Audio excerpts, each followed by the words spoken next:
다 함께 사도신경 하심으로 2월 17일 새벽 예배를 하나님께 드리도록 하겠습니다. 전능하사 천지를 만드신 하나님 아버지를 내가 믿사오며 그 외아들 우리 주 예수 그리스도를 믿사오니 이는 성령으로 잉태하사 동정녀 마리아에게 나시고 본디오 빌라도에게 고난을 받으사 십자가에 못 박혀 죽으시고 장사한 지 사흘 만에 죽은 자 가운데서 다시 살아나시며 하늘에 오르사 전능하신 하나님 우편에 앉아 계시다가 저리로서 산자와 죽은 자를 심판하러 오시리라. 성령을 믿사오며 거룩한 공예와 성도가 서로 교통하는 것과 죄를 사하여 주시는 것과 몸이 다시 사는 것과 영원히 사는 것을 믿사옵나이다. 아멘. 오늘 함께 나눌 말씀은 로마서 12장인데요. 오늘 1절과 2절을 제가 봉독해 올리도록 하겠습니다. 그러므로 형제들아 내가 하나님의 모든 자비하심으로 너희를 권하노니 너희 몸을 하나님이 기뻐하시는 거룩한 산 제물로 드리라. 이는 너희가 드릴 영적 예배니라. 너희는 이 세대를 본받지 말고 오직 마음을 새롭게 함으로 변화를 받아 하나님의 선하시고 기뻐하시고 온전하신 뜻이 무엇인지 분별하도록 하라. 아멘. 이 로마서는요 크게 두 부분으로 나눌 수가 있는데요. 그 기준이 되는 그 곳이 바로 이 11장 끝부터 1장부터 11장 그리고 12장부터 끝까지 16장까지의 내용을 나눌 수가 있습니다. 다 아시겠지만요, 이 앞부분은 주로 교리, 이신칭의에 대한 내용들을 주로 담고 있고, 또 이 뒷부분에는 이신칭의를 통해서 구원받은 사람들이 어떻게 어떤 삶을 살아가야 되는가 하는 실천적인 부분들을 많이 담고 있는 그런 내용이라고 할 수가 있을 것입니다. 어제 목사님을 통해서 11장 내용을 잘 들으셨겠지만 이 11장 내용은요, 이 자세히 읽지 아니하면 오해하기가 쉬운 부분이 있는데 이방인들에게 복음을 전함으로 이 부흥이 일어나는 이유는 바로 그 유대인을 구원하기 위함이다 라는 좀 이해하기 어려운 논리를 펴고 있는 것을 볼 수 있습니다. 그래서요 11장은 하나님의 구원이 궁극적으로는 유대인들에게도 있다. 그러므로 유대인이나 이방인이나 모두 하나님의 구원 안에 있는 것이다 라고 하는 그런 가르침을 주고 있습니다. 로마서의 이 구원의 논리를 간략하게 기술해 보면 앞부분을 기술해 보면요, 첫 번째로 이 모든 사람들은 다 죄인이다 라고 하는 것입니다. 그리고 둘째로는요, 예수님의 그 십자가의 은혜로 구원받은 우리는 하나님과 함께 이제 화평을 누려야 한다라고 이렇게 가르치고 있습니다. 그리고 셋째로는요, 그 유대인들이 하나님의 그 예수 그리스도의 십자가의 복음을 받아들이지 않았기 때문에 이 복음이 이방인에게로 전해졌다라고 이렇게 알려주고 있습니다.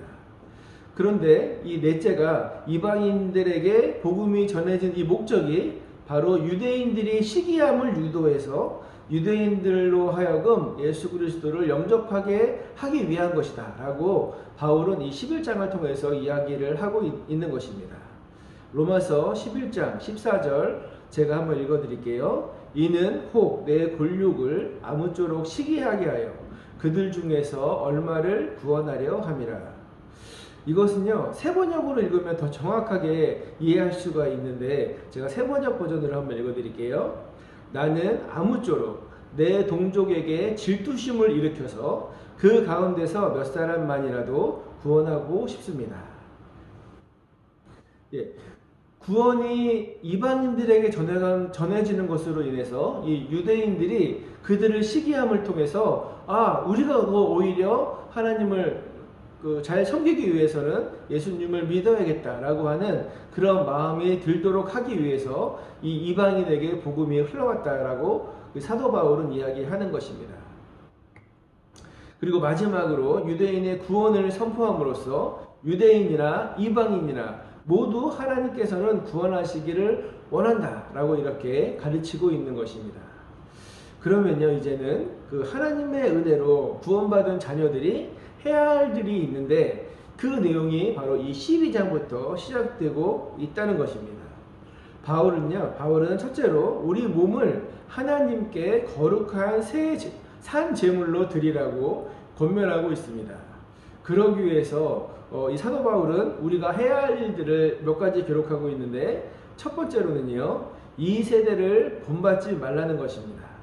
그리고 두 번째는요, 변화를 받으라는 것입니다. 그리고 셋째는요, 이 하나님의 뜻이 무엇인지 분별하라는 것입니다. 로마서 12장 2절을 우리 같이 한번 읽어보도록 하겠습니다. 시작. 너희는 이 세대를 본받지 말고 오직 마음을 새롭게 함으로 변화를 받아 하나님의 선하시고 기뻐하시고 온전하신 뜻이 무엇인지 분별하도록 하라. 네, 이 바울이 로마에 주고 싶었던 하나님의 뜻이 무엇인지를 분별하기를 원했던 그것은 바로 무엇이었을까요?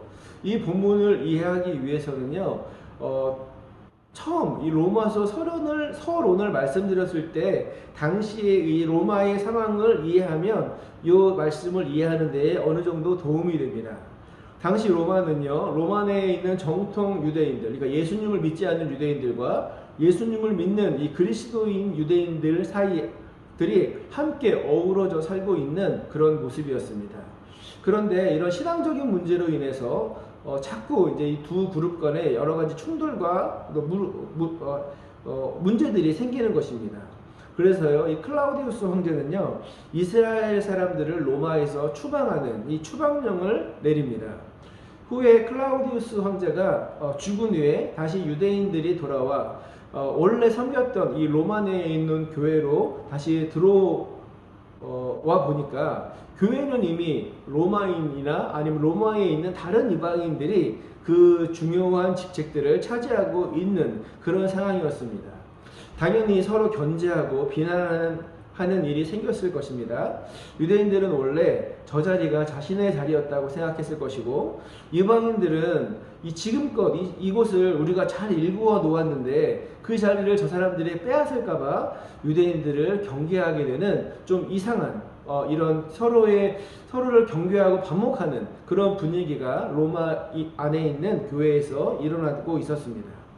이러한 상황 속에서 바울이 주장한 것은요, 지금 가지고 있는 직분에 충실함으로 교회 안에서 아름다운 공동체를 이루어라 라고 이렇게 권면하고 있는 것입니다. 하나님께서는요, 주신 은사와 또 직분대로 교회를 섬기고 서로 시기하거나 비난하지 말고 서로 존경하고 섬길 것을 이렇게 주문하고 있는 것입니다.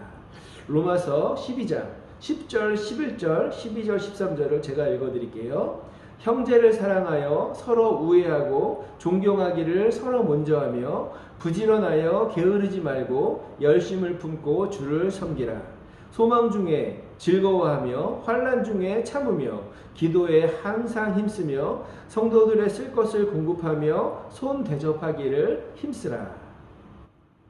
네, 이 바울의 이 형제사랑, 서로 반목하고 서로 비난하고 이러한 분위기 속에서 바울이 내놓은 해결책은요, 바로 형제를 사랑하라 라고 하는 그런 가르침인 것입니다.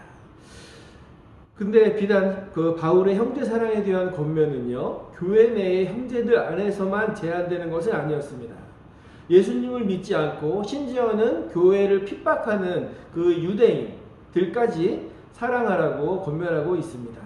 자신을 핍박하는 자들을 위해 축복하고 심지어는 그 원수가 줄이거든 내가 먹고 있는 음식으로 먹이고 목말라 하거든 지금 내가 마시고 있는 것으로 그에게 주라라고까지 권면하고 있습니다.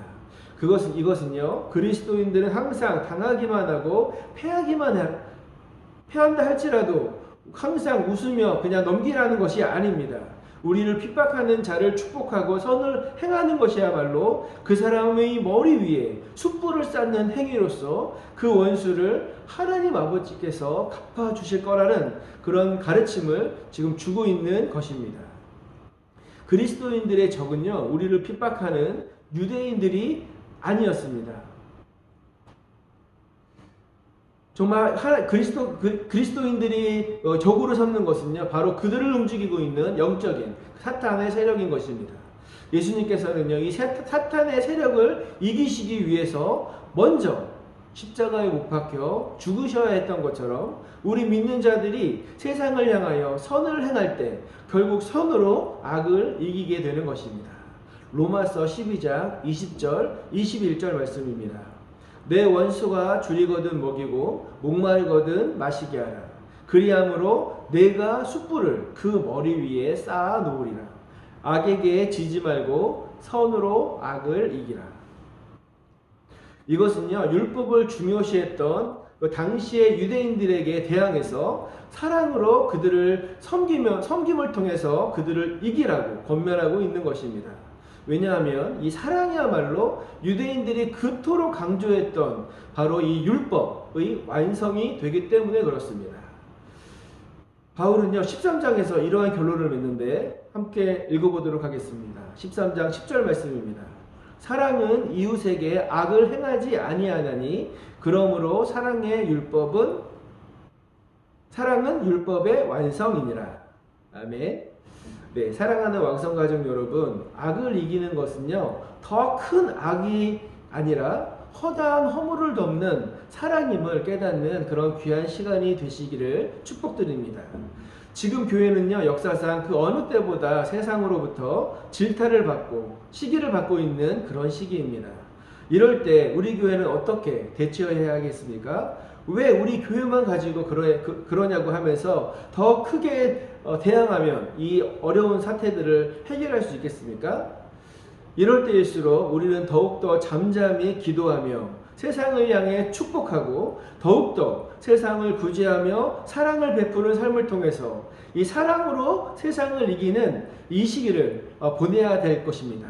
교회 안에서, 가정에서, 그리고 사회생활 안에서 시기와 핍박과 질타를 당하고 계십니까? 사랑으로 이기는 귀한 한 해가 되는 저와 성도 여러분들이 삶이 되시기를 주님의 이름으로 축원드립니다.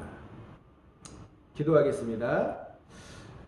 사랑의 아버지 하나님 감사드립니다. 하나님께서 사랑으로 세상을 이기라고 말씀하셨는데 우리 마음이 너무나 강팍하여서 악을 악으로 갚으려고 하는 그런 못된 습성들이 우리 마음속에 아직도 있습니다. 그럴 때마다 나를 위해 십자가를 지시고 나를 구원을 시켜주시는 예수 그리스도의 크신 사랑을 우리가 기억하게 하시고 세상을 향하여 하나님의 사랑을 증거하며 축복하며 또 그들을 구제하며 살아갈 수 있는 우리 귀한 왕성교회 성도들 될 수 있도록 주님 인도하여 주시옵소서. 오늘 하루의 삶 가운데 주님께서 이끌어 주셔서 항상 기도와 또 하나님의 그 명령을 준행하며 항상 선을 베풀며 살아갈 수 있는 한 해 하루가 되어질 수 있도록 도와주셔서 하나님의 향기를 드러내는 우리 귀한 왕성 가족들 될 수 있도록 인도하여 주시옵소서. 함께 하심에 감사드립니다. 예수님의 이름으로 기도드렸습니다. 아멘. 우리 주기도문 하시고 중보기도 나누도록 하겠습니다. 하늘에 계신 우리 아버지여, 이름이 거룩히 여김을 받으시오며 나라의 임하옵시며 뜻이 하늘에서 이룬 것 같이 땅에서도 이루어지이다. 오늘날 우리에게 일용할 양식을 주옵시고 우리가 우리에게 죄지은 자를 사하여 준 것 같이 우리의 죄를 사하여 주옵시고 우리를 시험에 들게 하지 마옵시고 다만 악에서 구하옵소서. 대개 나라와 권세와 영광이 아버지께 영원히 있사옵나이다. 아멘. 먼저 우리 교회가 또 가정이 그리고 세상이 우리를 비난하고 핍박하는 것은 우리가 그들을 향해서 더욱더 기도하고 또 축복하고 선을 행하라는 하나님의 마음으로 여기고 오늘 주어진 삶 가운데 하나님의 사랑을 나누고 드러내는 하루가 될 수 있게 해달라고 먼저 주님 앞에 기도했으면 좋겠습니다. 담임 목사님과 사모님의 사역을 위해서 기도하시고 영육간의 강건함을 달라고 기도 부탁드리겠습니다. 코로나가 속히 물러가서 모든 예배가 회복되고 특별히 다음 세대 예배에 부흥이 일어날 수 있도록 함께 해달라고 기도했으면 좋겠습니다. 몸이 아픈 지체들을 위해서 기도 부탁드리겠습니다. 특별히 암으로 고생하고 있는 지체들이 많이 있습니다. 한 분 한 분 생각날 때마다 항상 주님 앞에 중보기도 잊지 않고 기도하는 성도님들 되시기를 부탁드리겠습니다. 경제적인 어려움을 당하는 가정을 위해서 기도해 주시고, 또 몸이 안 좋아서 교회 나오지 못하는 그런 성도들 없도록 함께 해달라고 우리 함께 한 마음으로 기도했으면 좋겠습니다. 마지막으로 개인 기도 제목으로 하나님께 간구하신 이후에 오늘 새벽 예배를 마치도록 하겠습니다. 다 함께 기도하시겠습니다.